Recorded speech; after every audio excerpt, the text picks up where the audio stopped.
13 million people visit Monaco every year. Almost all of them see the same thing: the Monte Carlo Casino, the Formula One barriers bolted to the streets, the super yachts lined up in the harbour like a floating postcode of the very rich.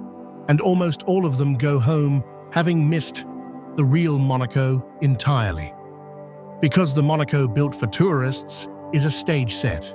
It is polished, beautiful, and designed to draw attention so effectively that no one thinks to look behind it. Behind it is something far stranger and far more interesting: a city built on secrets, engineered by one man's ambition and maintained by a social code most visitors never even knew existed. Subscribe right now, because the Monaco behind the velvet rope is unlike anything you have seen in a travel video before. The first thing long-term Monaco residents notice about the Grand Prix is not the race. It is the silence on their way out. Most of them leave. They pack their bags, drive north into France, and wait for the noise and the cameras to leave before they come back. Because for the people who actually live here, Monaco is not a spectacle. It is a fortress of peace. The police-to-citizen ratio in Monaco is the highest in the world.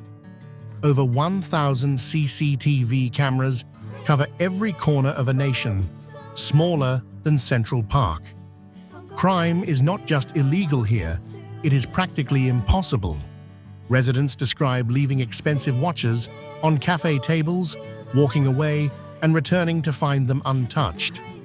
Not because people are unusually honest, because everyone knows the cameras are watching all the time, from every angle.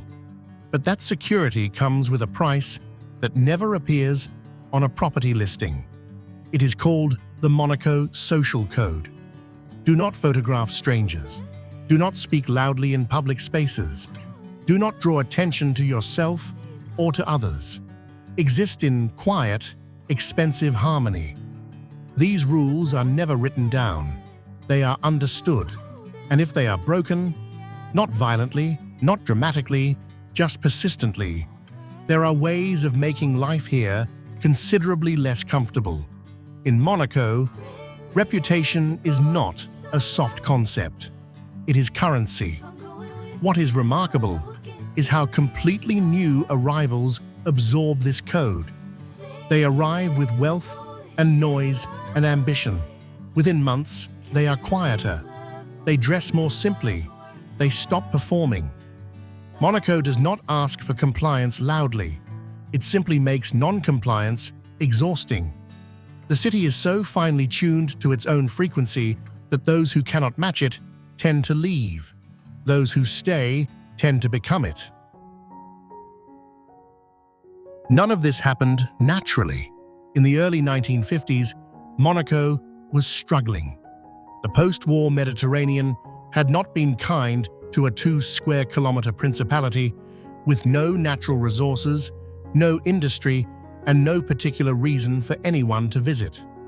Prince Rainier III looked at a financial crisis and decided to build a city instead. The first problem: no land.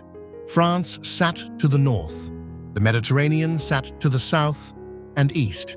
Every square meter of Monaco was already spoken for. So Rainier did something that had never been attempted at this scale in Europe. He started building into the sea. The entire district of Fontvieille, today housing some of the most expensive real estate on Earth, did not exist before Rainier. It was open water. He reclaimed it, filled it, and built on it. The second move was more elegant. He declared Monaco a tax haven for residents. No personal income tax. Wealthy Europeans began paying attention. The third move was genius. He married Grace Kelly. On April 18, 1956, a Hollywood actress became a princess, and the eyes of the entire world turned to a tiny rock on the Mediterranean coast. The attention never fully left. Rainier understood something modern brand managers now teach in business schools. Luxury is not about quality alone. It is about desire. Grace Kelly turned Monaco into something the rich did not just want to own. They wanted to belong to it. What Rainier built was not just infrastructure, it was identity. He gave a borderline irrelevant principality a mythology, and mythology, once established, becomes almost impossible to undo. Decades after his death, the brand he built continues to operate with a precision he would have recognized immediately. Monaco does not advertise. It does not need to. It simply exists at the level where the people who matter most already know about it. Subscribe here, because the layers underneath Monaco's surface are only just beginning. Most visitors walk through the top floor of Monaco. Underneath it, a completely different Monaco operates. Deep beneath the Hôtel de Paris sits the largest hotel wine cellar in the world, a labyrinth carved into the limestone, holding more than 350,000 bottles. Some of those bottles survived the Nazi occupation, hidden behind false walls, their existence known only to a handful of trusted staff. Guests dining in the Michelin-starred restaurants directly above almost never know it exists. The staff prefers it that way. Then there are the tunnels.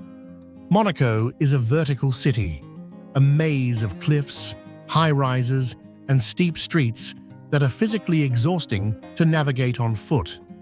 Residents do not navigate them the way tourists do.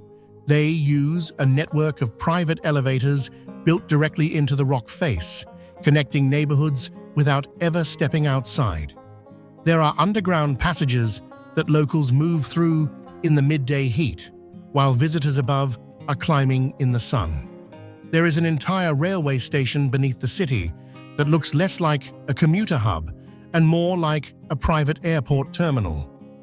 The city tourists see exists on the surface. The city residents inhabit the layers beneath it. There is also a layer that exists between these two worlds, a Monaco inhabited by the people who make it function.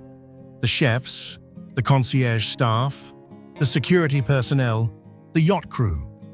They know routes through the city that no guidebook has ever documented. They move through Monaco with a fluency that takes years to develop. They are, in many ways, the true insiders, the people who have learned the hidden geography not because they paid for access, but because their work demanded it. They see both Monacos simultaneously, and most of them never talk about what they see. Everyone knows Monaco has a casino. Almost nobody knows the rule attached to it. Monegasque citizens, people who hold citizenship of the Principality, are banned from gambling there. Completely. It is illegal for a citizen of Monaco to sit at the tables of the Monte Carlo Casino.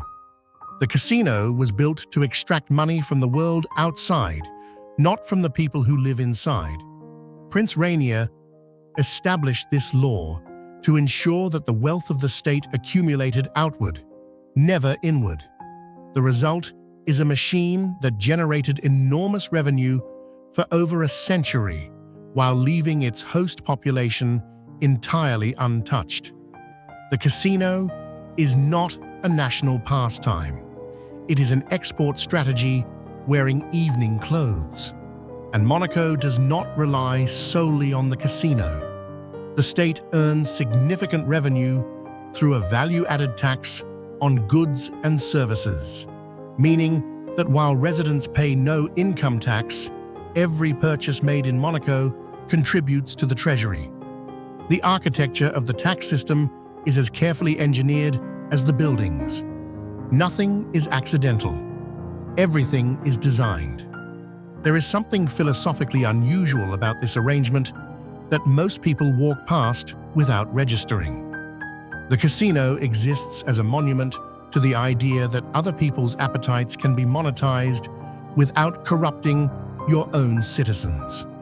Monaco did not moralize about gambling. It simply commodified it, directed it outward, taxed it invisibly, and built an entire national identity on the revenue it generated, while making sure the people living inside the system were protected from the risks of that same system. That is not hypocrisy. That is extraordinarily sophisticated statecraft.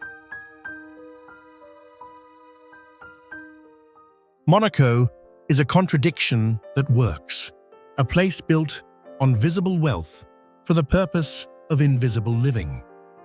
A principality that engineered glamour to protect quiet, a 2-square-kilometer fortress that requires ambition and silence in equal measure to belong to it. The postcards are real. The casino is real. The super yachts are real. But the Monaco behind all of it, the tunnels, the social codes, the wine behind false walls, the citizens banned from their own casino, that Monaco is more interesting than any postcard ever captured. Drop a comment with the detail from this video that surprised you most, and subscribe, because the world's most exclusive places always have more underneath than what is shown on the surface. This channel is where that depth lives.